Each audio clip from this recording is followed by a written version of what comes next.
Welcome back, everybody, to The Late Whistle.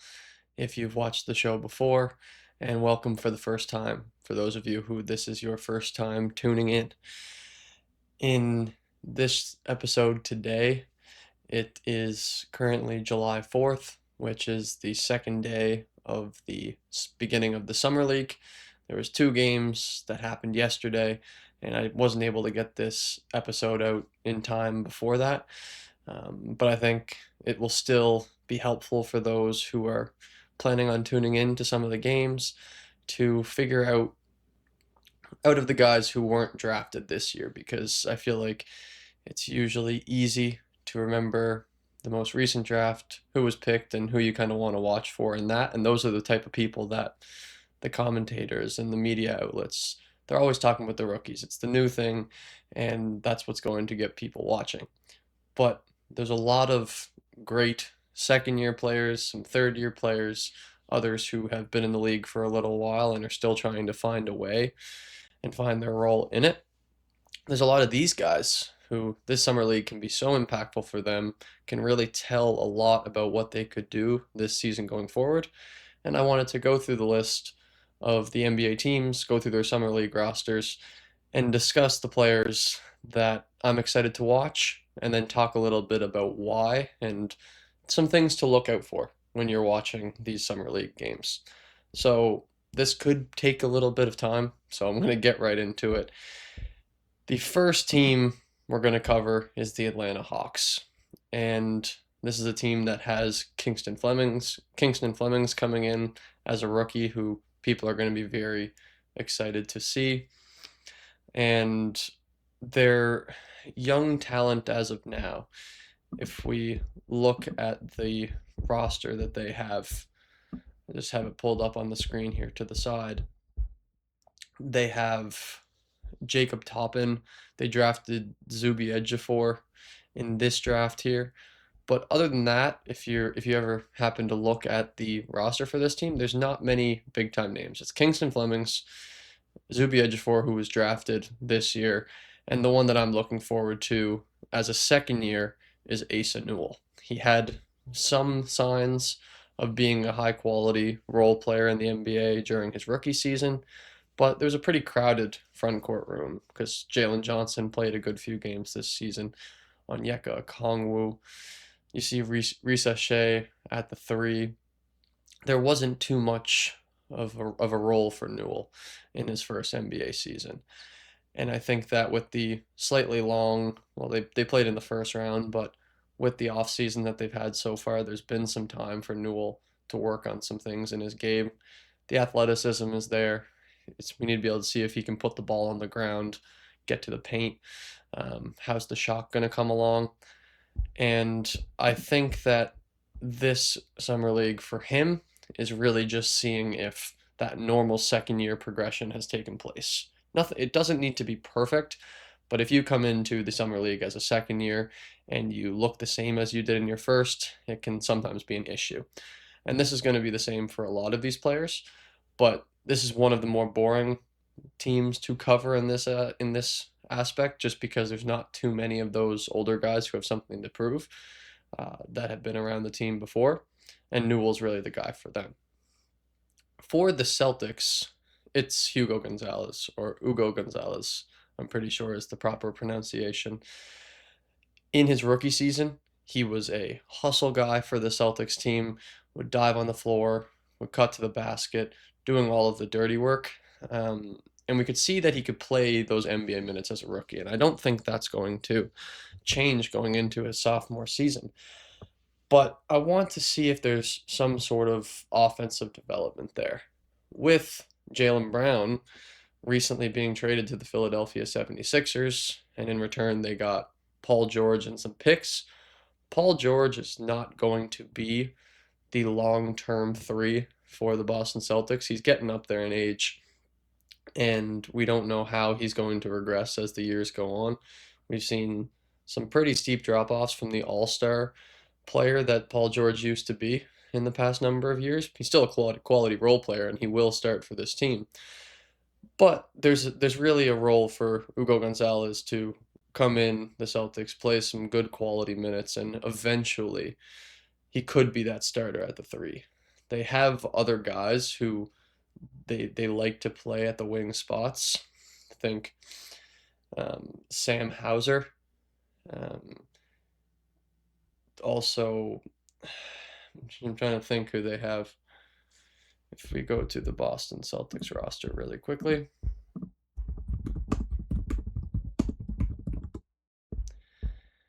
Yeah, Jordan Walsh. That was the other name I was thinking of. They signed Ron Harper to a deal with Tatum coming back.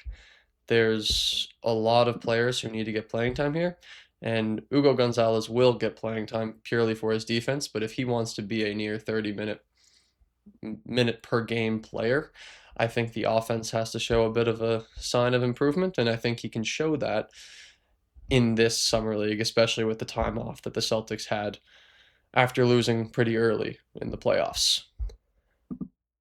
For the Brooklyn Nets, they had a lot of rookies, and well, a lot of rookies last year. They brought in five that were all playing big time minutes for the team. Yeah.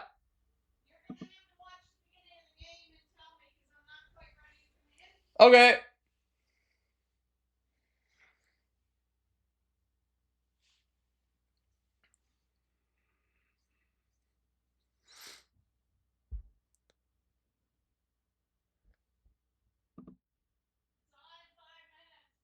I thought it was 2:30. Okay.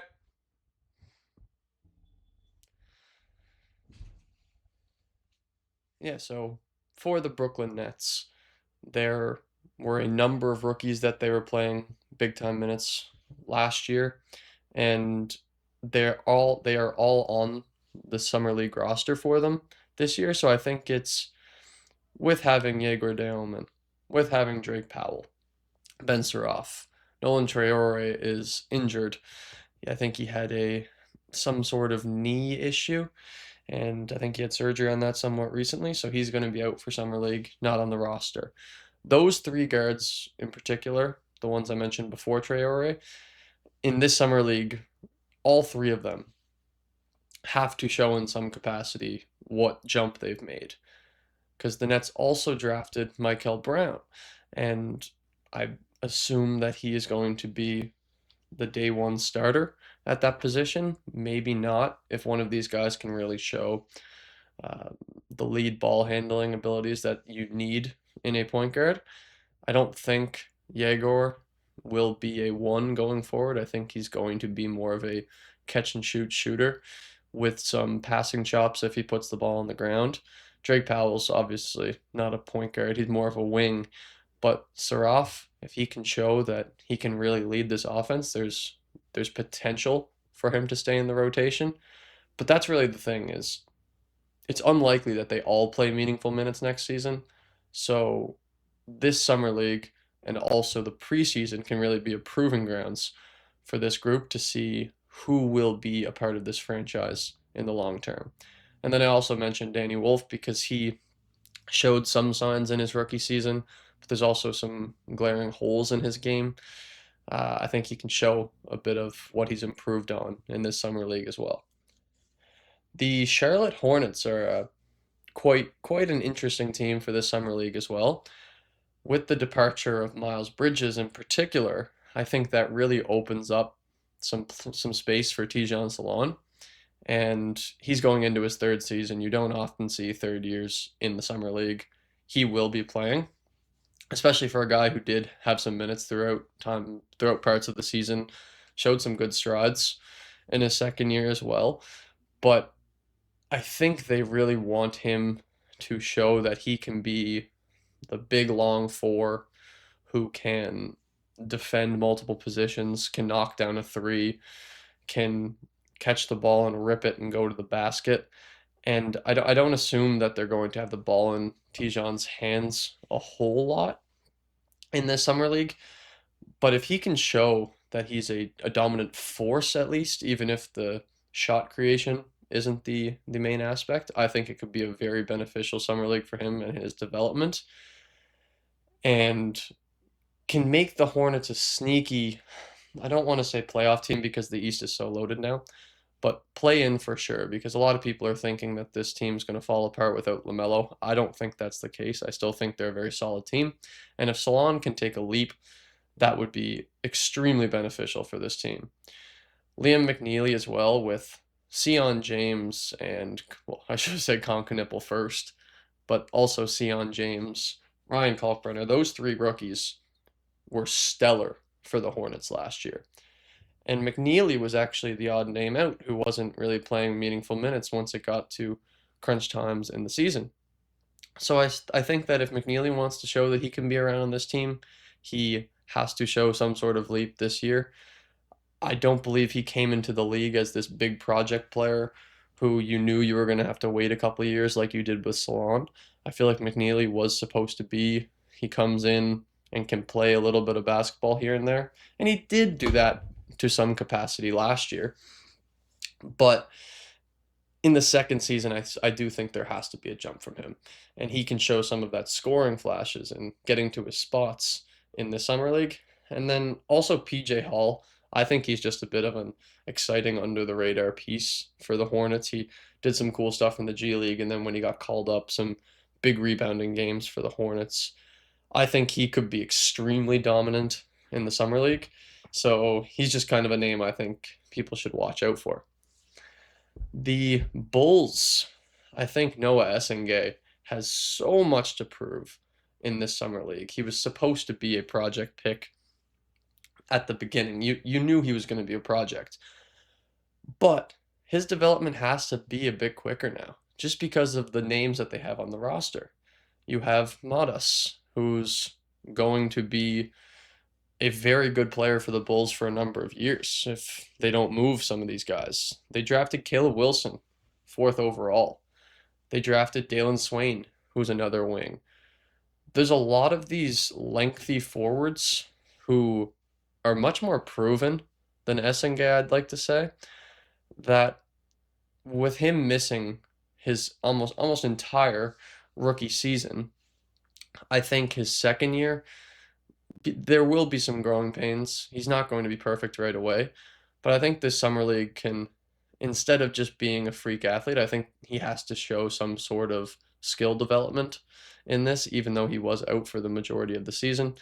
I think if he can show he can handle the ball a little bit, if his jumper looks good, I don't expect that the efficiency is going to be off the charts or anything like that. And especially with how low of a sample size Summer League is, you can't really take anything from it. But I think there's just a lot of things that you're going to have to watch for with Essengay just to see if he can be an NBA player long term.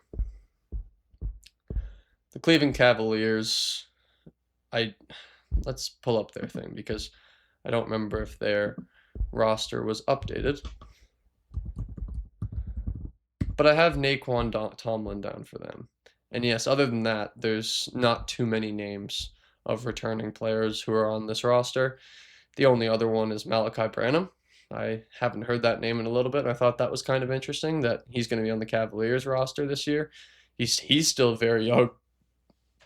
Played some good minutes on the Spurs a couple years ago. I know those weren't the greatest teams of all time, but Branham has showed flashes in this league, and I think a stellar summer league here could get his career back on track.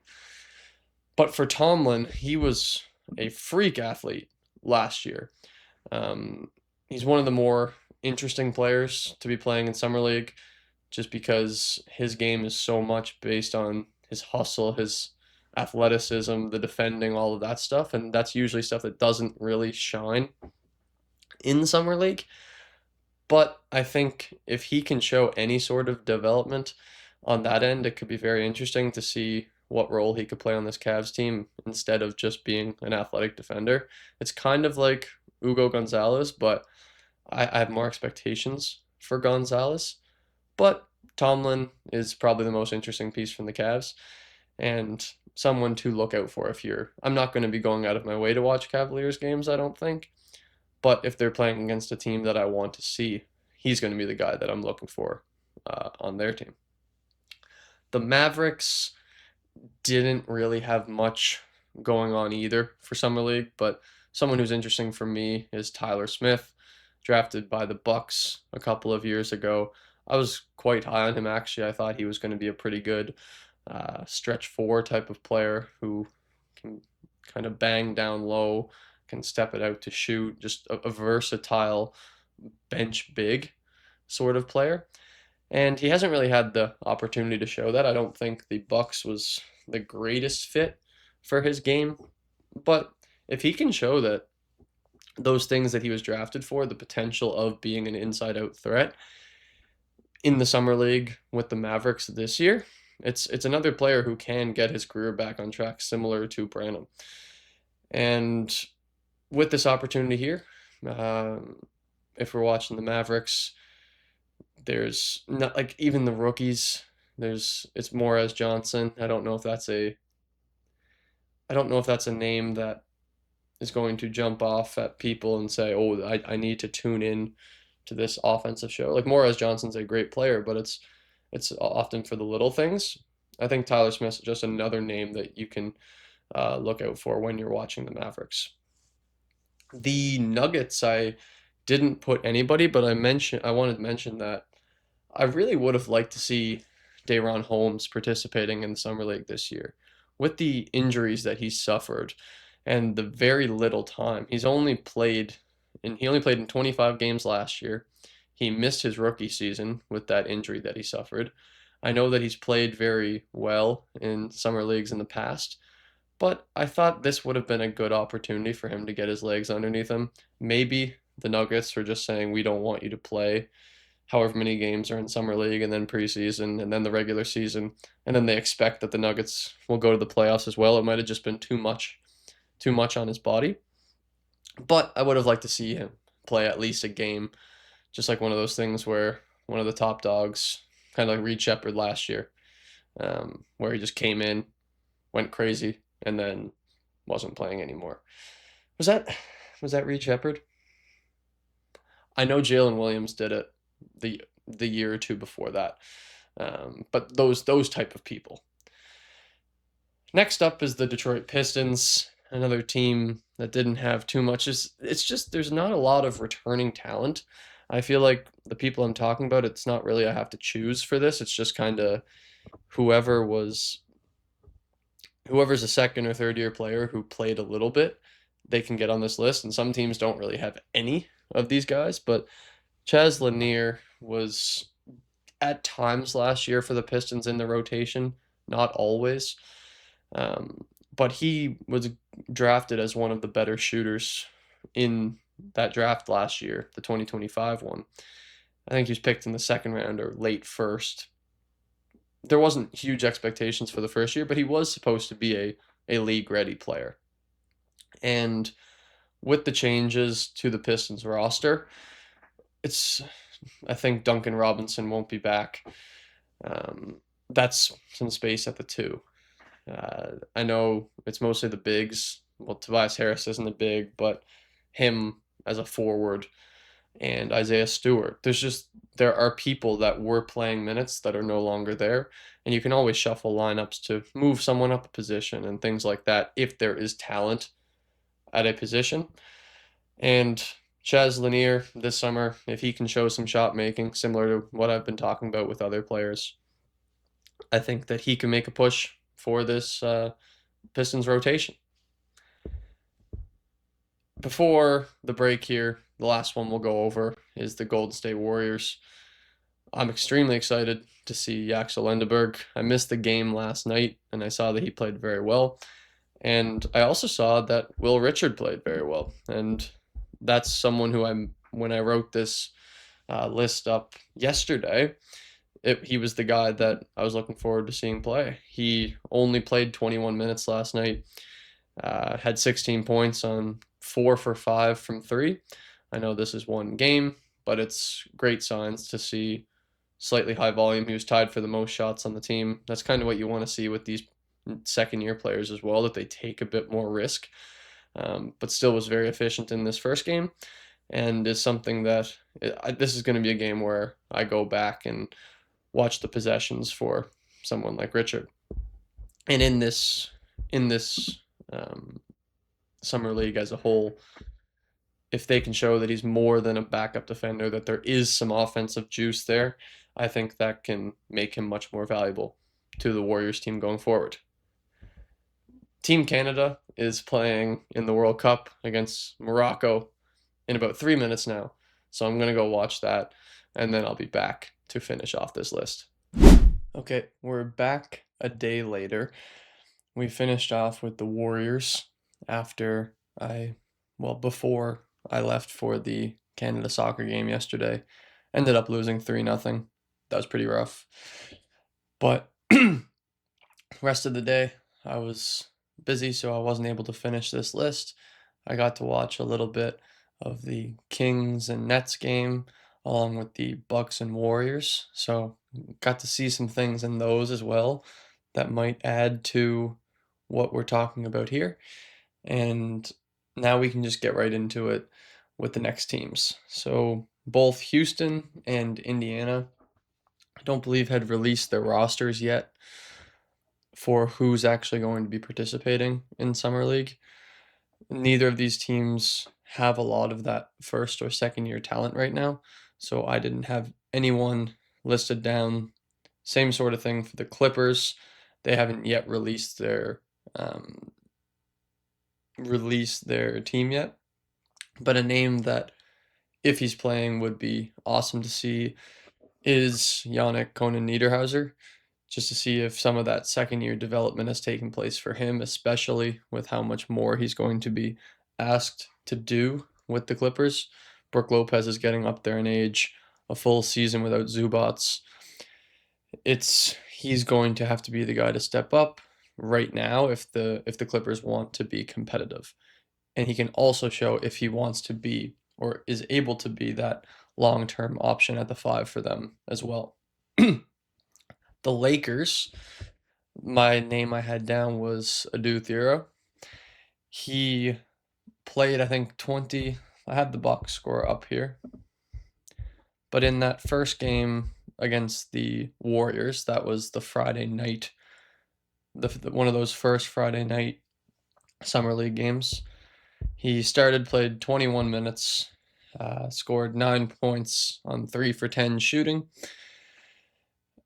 What the discourse, I didn't get to see this game. It sounded like Thero's athleticism was showing, but there wasn't too much of the development. This is going to have to be a team that I keep watching going forward to see if Thero can actually be a part of this team going long term. I think there has to be some sort of development in either his IQ off the ball cutting, and if that doesn't really come around, he needs to become more of a catch and shoot threat because as of right now, it's a big body with long arms, and he's a guy who can finish around the rim, but he needs to be smart in how he can cut back door or set a screen and roll. Those are the things that I want to see out of him, and if he can be a very good complementary piece in Summer League, I don't think he needs to dominate. He can show a lot of good stuff.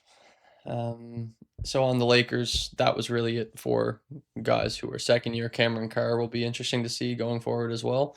He got up 15 shots in Summer League, hit 5 of his 11 threes, and that's what they drafted him for, to be an off-ball threat, catch and shoot, catch and drive. And it looks like that's what he showed in this game as well. So the Lakers will be an interesting team to watch going forward in this Summer League. And another is a name that isn't there, similar to Daron Holmes, but I know Bronny is going into year 3. I would have liked to see him play in this Summer League. Usually the guys in year 3 who play are the ones who are borderline on the roster. Ones that they need to be able to prove something this year to keep that option for their 4th or to get another contract going forward. And I really think that Bronny is in that spot. The Lakers just traded for Jaden Hardy as well, another option at point guard. You got Reeves and Luka there already who are not going to be guys that you're taking minutes from. So if Bronny wants to get on the court, he has to show that he can take on the responsibilities of being a lead ball handler, and this would have been a perfect opportunity to show that with some borderline NBA talent, but the main guys being 2 wings. So that's disappointing, but it's nothing that we can talk about going forward. For the Grizzlies, actually, I got to watch a little bit of this game yesterday, and I'm going to pull up the schedule as well because there are a couple guys on this Memphis team who I wrote down as guys who I wanted to see more of this year and think that they have something to prove in the summer league, and it actually turned out pretty well for them. So the first name that I had listed was Cedric Coward, and the efficiency was not great at all. He went 3 for 12, 3 for 8 from 3, but I thought the confidence on some of the threes that he pulled was extremely high level and things that even if he's not hitting in this game will translate. 8 rebounds as well. You know he's this big long wing who you may not think of as a rebounder at first glance, but can play the 4 for sure. I know he's more of a 2-3, but in these smaller lineups, there could be really cool small lineups of Boozer, Coward, Jalen Wells, and whatever guards they put out there. It's like a jumbo positionally sized, but just at center you have a smaller one at Cam Boozer, but he's just so strong it may not even matter. So I think Coward is going to be one of those guys that I hope to see break out more on the offensive end. I think he can show a lot of those shot creation chops in this summer league. Didn't see it as much in this game, but still got the most shots on his team, and I expect this to continue to be the case going forward. And who knows how long he's going to play for in the summer league. He's an older second year guy. He is proven in his first season. I think this is just for the team to see if he can take that next jump. And then the other guy, well, I do want to shout out Olivier Maxence Prosper. He had a good game as well, and I'm excited to see that he's doing well in this summer league. But the guy I'm really excited for is Taylor Hendricks. He was drafted in the, I believe, late lottery for the Utah Jazz a couple of years ago, coming out of UCF, projected as this really rangy defender and a really good 3-point shooter as well. And in his first few seasons in the league, he showed flashes, but then had that bad injury at the beginning of last year, and that kind of just took him out and couldn't really get any. Believe he played some games at the end of the year. Um, Ended up getting moved to Memphis at some point, and it just seems like one of those players who, once the injury happens and it's later in the rookie contract, that it's harder for him to get the opportunity to prove himself. And this summer league is especially a place that can be done in only 12 minutes today or at last night's game. 5 for 6 from the field, 2 for 3 from 3. He was, I don't know if the plus minus is right, plus 28 in 12 minutes. I also don't know if those minutes are right because it seemed like he was on the court for a bit, but a really solid showing from him. He was playing center in this game. It felt like Cam Boozer was playing more of the full 4 role there. So some possessions against Ademara, he looked very good. And this is a guy who, in this team that just traded away Santi Aldama at the 4, but they picked up Cam Boozer. There's some space for him to carve out a role on this team. And I was a big fan coming into the league. I have been a big fan so far, hoping that he can turn his career into something. And I think that the summer league is somewhere that he can prove that he can stay in the NBA and carve out a role on this Memphis team. For the Miami Heat, I didn't have any names. They played the other night. None of their returning guys from the rotation are playing in this summer league. The Milwaukee Bucks are a team that it's not former drafted picks or anything like that, but both Pete Nance and Cormac Ryan, guys who did pretty well last year. Cormac Ryan, in his 11 games that he played later in the season, averaged 14 points on 50, 40, 90 splits. I think people forget how good he was in that late part of the season when guys are going down with injury and the tanking is starting to happen. I think that the summer league can help prove if this was just a product of the Bucks' banged up roster or if the offense is actually for real. And then for Nance, I'm pretty sure he got waived the other day, but I believe that he would still be a candidate for one of those two-way spots or something like that. I'm not sure of the Bucks' situation, but he showed some really good signs last year as well, some good rebounding games, some playmaking out of the high post. I think that Nance can be the focal point of this Milwaukee offense in Summer League. And if he can show that he can do that at this level, it will give him some opportunity in the preseason and potentially even early in the regular season to show that although we have a lot of this other young talent coming in that hasn't played together before, he can be that connective piece to bring that together off the bench. The Minnesota Timberwolves and New Orleans Pelicans also don't have their rosters released. For the Timberwolves, I would love to see Johan Beringer get some good run in this preseason with Naz Reid departing, Julius Randle departing. I know those are fours, but I think that Beringer will get more opportunity.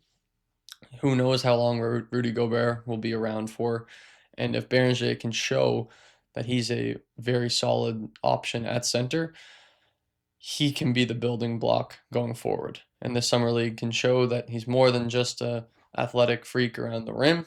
If he can show a little bit of the skill development, the IQ defensively, that can help him going forward into this season. As for the Pelicans, I don't see a world where Derek Queen or Jeremiah Fears play too many games in the Summer League. They were very developed in their first season, but they weren't players without flaws, for sure. And we've seen players much better than them end up going to Summer League in their second year and at least playing a game or two. So I'd like to see them be a sort of situation like Modest Buzelis last year, where he came in, showed that he was dominant right away, got his feet under him, especially where the Pelicans haven't played basketball in a long time. I think this would be a good way for them, for these players to get their feet wet and show off the improvement that they've made over the summer. Um, and then other than that, I don't see many other players from that roster playing in summer league. The Knicks, especially with them winning the championship last year, that there's not going to be many guys playing for them, especially where they've been playing basketball a lot up until about 2 weeks ago. But Pacome Daddier and Mo Diawara, those are two guys who weren't seeing the floor throughout the playoffs. They're younger guys who still have to prove themselves, even though they're NBA champions right now. And this summer can be a place for them to show that they should still be valued on a roster that just won an NBA championship and still will be a contender for years to come. I think that because I'm pretty sure I I think I saw this tweet yesterday, but they picked up Andre Drummond, which is a very similar archetype to Mitchell Robinson. So basically everyone that they had for their core, all the starters, those main rotation guys off the bench, they're going to be back. And I know a lot of other teams got a lot better, but if you can have that same roster and then just develop from within with these guys like Daddier and Diawara around the margins, that can help the Knicks so much going into next year, and they can see a lot of that in this summer league. So it won't be a lot of offseason improvement from these guys, but they can show more than they would have been able to in garbage time or in lineups with a lot better of players. The Thunder, I'm excited obviously for Mara and Bennett Sturts as the rookies, but Brooks Barnhizer was a guy who throughout parts of the season showed some flashes for the Thunder team, and I think that this could be a guy who ends up dominating the summer league. I'll pull up the stats. I know they played yesterday as well. Um, watched a little bit of that game with Memphis and Barnhizer. See this website I can't fully get, but yeah, so Barnhizer took 12 shots, tied for the most on this team. That's what I expected, especially with the other talent that they have. Others may not have expected this, but 13 points on 50% shooting from the field, brought down 6 rebounds, 2 of those being offensive ones. Expect him to be a guy who, although there are lottery picks and late firsts on the roster, expect him to be a guy who's still going to get his.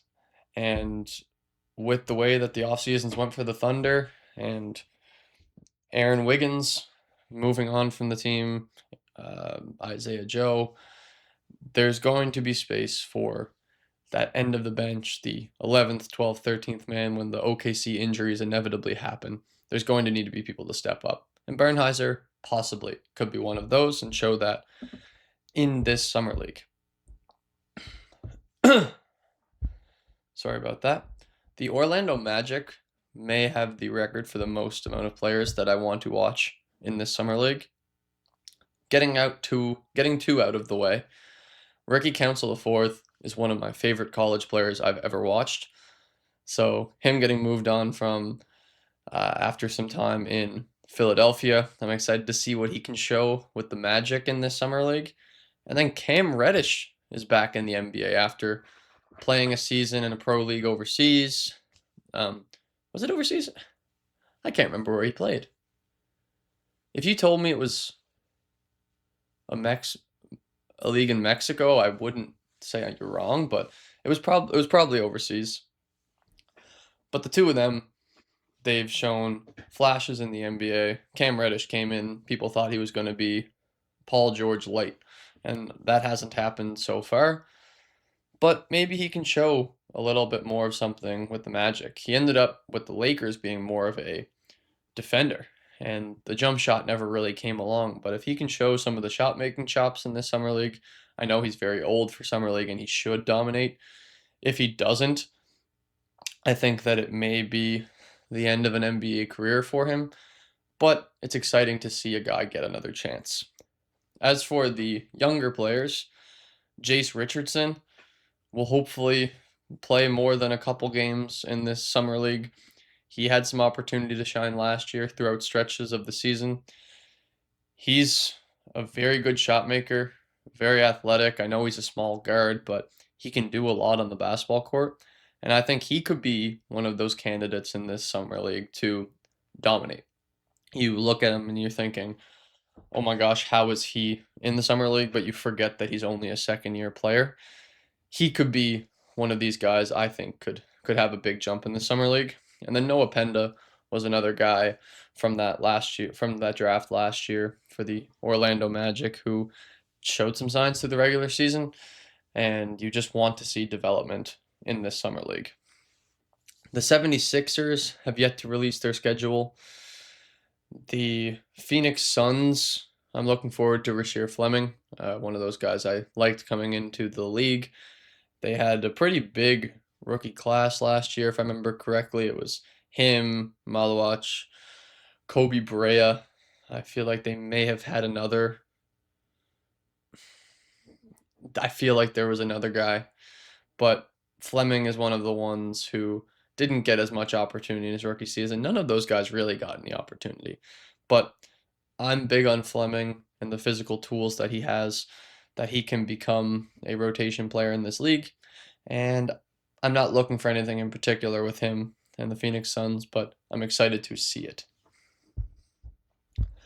The Portland Trailblazers, I think, Young Hanson's currently playing for the Chinese national team. I'm not sure if he's going to be, or when he's going to be appearing in the NBA Summer League. I hope he does at some point, but who knows when that will be. He needs to be able to show that he can be a center on this team long term instead of I don't think it's going to be instead of Klingon, but instead of a Robert Williams. They both got, Klingon's been under contract. Robert Williams got signed again this year. I don't think Hansen can play with either of those on the court, so he's going to have to find a way or show that he's valuable enough for another team to trade for and actually play him. And then Chris Youngblood's a fun one. He was very good for the OKC Thunder when he got to play last year. Was one of those guys up and down from the NBA to the G League. And I think he could show something in this summer league. And even if it's not Portland who picks him up with the logjam that they have at the guard position right now, it could be another team. We see that sometimes where some guy will stand out in summer league and he was basically just on a summer league contract and then ends up being picked up by another team. The Sacramento Kings, they played yesterday as well. That was that game against the Brooklyn Nets. I'll pull up the box score just to see number-wise for this game. Yeah, we had Nick Clifford played 29 minutes, 4 for 11 from the field. Efficiency in one game, I'm not looking too much into.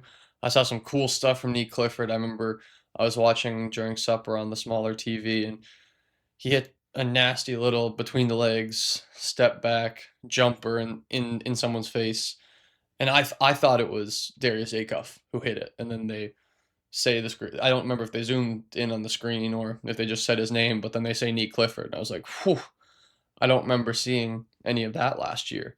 So that's the cool stuff I want to see out of someone like him. Jonathan Mobo, former Raptor, he had 6 points, 7 rebounds, and 5 blocks as well. He is an athletic freak who has some quite decent decision making on the ball, and I think that he can show a lot in this summer league as well. And then lastly, he didn't get in, but Elias Ralph, he's a former U Sport talent from Canada before he went to the States to play Division 1 basketball. I think it's pretty cool to see some Canadian U Sports talent make it into the summer league. So shout out to him, and I hope he gets some opportunity to show what he can do in the coming games. Next up, the San Antonio Spurs, similar to the Knicks, where they played so late into the season.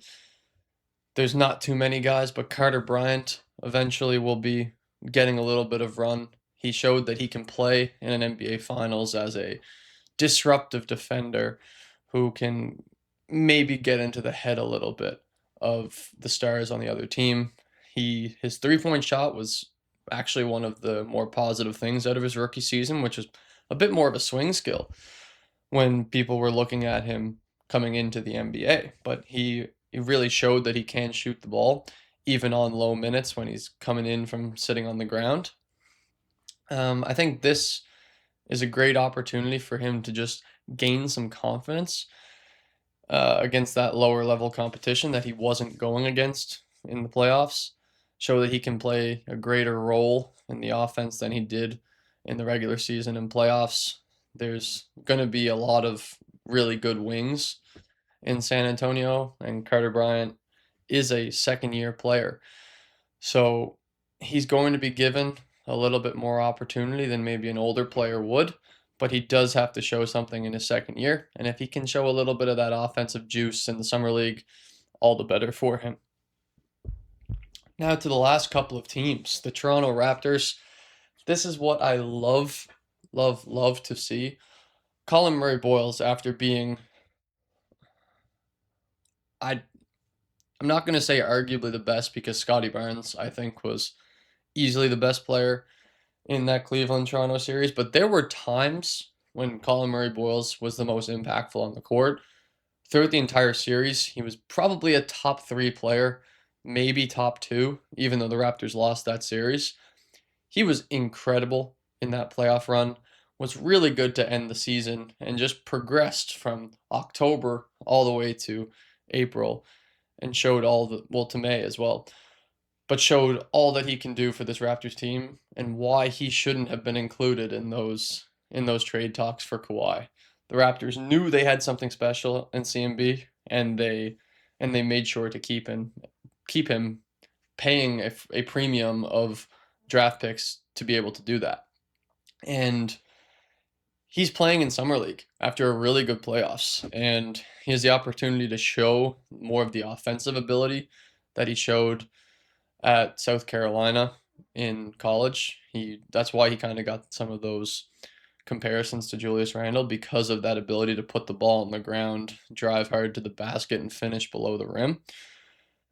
I don't see a world where he plays more than a few games in the summer league, but if he can dominate in those first couple, I think that's some great signs for Raptors fans and the Raptors front office because they know that they have a special, not just defensive talent, which he already showed, but someone that you can consistently put the ball in their hands on offense and not just be a play finisher who's going to sit in the dunker spot.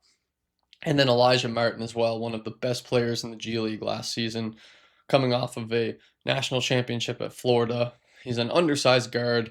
I don't know if he's a one at the NBA level.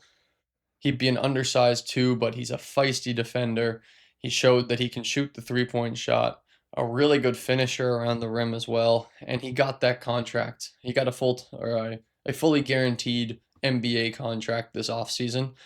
And in this summer league, he can show the Toronto front office why he deserves that. The Utah Jazz are an extremely fun team to be looking at going into this summer league. They had a game against Atlanta last night. I didn't catch this one live, but um, it was one that I watched the highlights and some of the possessions of. Looking back, the possessions more at Darren Peterson, but got to see the highlights of the other players. So obviously, I'm missing some things with just watching that. But Cody Williams, I know he's a third-year player. I know we're expecting that jump, but a really good game out of him. There was some mid-range shot making. I know he airballed one, but some good mid-range shot making from Cody Williams. I don't think he's ever going to be a floor spacer, and you can kind of tell that with 13 field goal attempts on the night, and only one of those being a 3-point shot. But he is a very good finisher around the rim. 2 poster dunks in this game and goes up really strong. And it's all off some. They set them for ace as well, but a down screen into a dribble handoff, and then just comes around it really strong into the paint. And I think that when Ace Bailey isn't on the court, Cody Williams can be another option for the Jazz to kind of play in that role. Or if one of those wings is injured, Cody Williams can play a good amount of minutes for this Utah Jazz team and was a pretty active defender from what I saw in this game as well. In my notes, what I have written down for him is just basically if he can't show improvement, it's probably showing that he's not a long-term piece for this team. But in that first game, he showed creation, he showed some shot making and some pretty good defense, and that he put on some weight, which is something that we were looking for. I think that's a positive first game for him and something to continue looking for in the next couple. And then also Ace Bailey. He's fighting for a starting spot. He's coming off being the 4th overall draft pick last year. Showed some mid-range shot making, showed some defense, a little bit of defense in his first season, how he can be maybe not a lockdown one-on-one guy, but can make some plays in the help and things like that. With Kessler gone, it's likely to be a lineup of Jaren Jackson Jr., Larry Markkinen, Darren Peterson, Keontae George. So once it's likely that he will have that spot at the 3 now that Kessler is gone. But there are some other guys, like they may want to play Filipowski along with those other 2 bigs. And then he's fighting against someone like Darren Peterson for starting minutes. Maybe they don't see Keontae George as their point guard, and or Isaiah Collier has taken some leaps, and that they want him to be the guy to run the show in Utah. So if Ace Bailey can show that he's more than just an offensive shot maker, that he is a good defender or shows some signs of being a good defender, and I think he did in this game. I think he did a good job of playing off the ball, getting to the rim, knocking down some shots, but also showed the mid-range shot making. I know Darren Peterson had a great game as well, and it's unlikely that he's going to get the spot over him. But if instead of trying to beat out someone like Peterson, Bailey can show how he can play with him, and that the Utah Jazz will be better with him and a smaller lineup rather than playing Filipowski and the 2 other bigs. That's what Bailey can do this summer league, and I also think he's a guy who can dominate. His shot making is on another level. He's better than a lot of these players, and he should be able to show that in this summer league.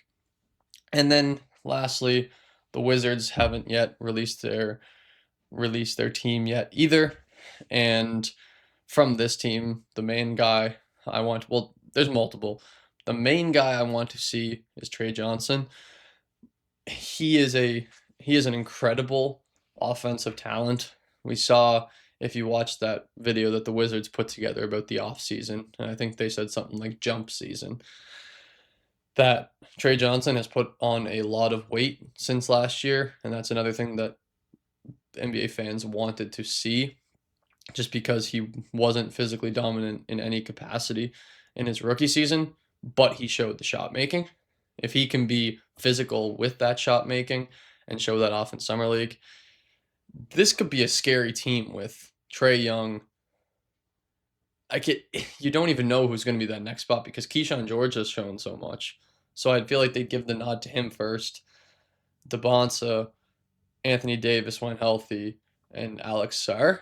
And then a bench unit of, you got Trey Johnson, you still have Will Riley, you have Bub Carrington, DeAndre Ayton. Like, it's names you don't want to see in a starting lineup.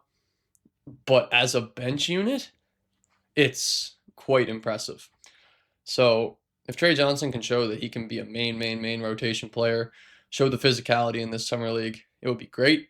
And then also Will Riley, because they have so many wings now, he needs to show that his offense was more than just that small sample size when some guys were out last season.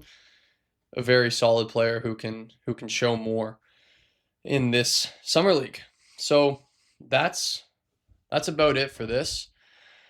Be ready for more summer league content as I watch more games, as I see more of the young guys. I still want to discuss a lot more of those recent 2026 picks and the things that I'm seeing out of them in summer league. It's always best to take summer league with a grain of salt with these young players, because certain types of players stand out more in summer league. The high volume guys who are much more shot creators, those guys are going to look better because they're getting even more shots than they do in the regular season times. But the players whose games are focused on defense, like not even playmaking guys, the guys who are play finishers, the guys who are very good tertiary or fourth options in the regular season on the wing. These guys are the ones who we're looking for development, but maybe their games aren't the shot creation. Maybe they developed in other capacities. And that's why, in essence, it's very important to look at Summer League through a very specific lens. And you need to be able to look for certain things out of certain players to see if they've developed in those areas. But if they haven't, what else has come around? And if nothing has, why is that the case? And is it an area of concern? So once we just went through every team, some teams not really because they haven't released anything yet or they just weren't too interesting, but went through all those main guys. Let me know who you are interested in watching, if there's any names that I forgot out of the guys who weren't drafted this year. And for those guys who were drafted this year, what ones are you looking forward to? Darren Peterson was incredible last night, but he's going to be a guy you're looking forward to. But later in the draft, who are the guys? As a Raptors fan, Jaden Bradley really excites me because he was so good in college for such a good team. But almost purely because of the age, he fell all the way to the Raptors at pick 50 or something like that. But he could be very dominant in Summer League. Let me know if there's a guy like that on your team. That's going to be it for this one. It was a much longer episode. I hope you enjoyed, and I will talk to you in the next one. See ya.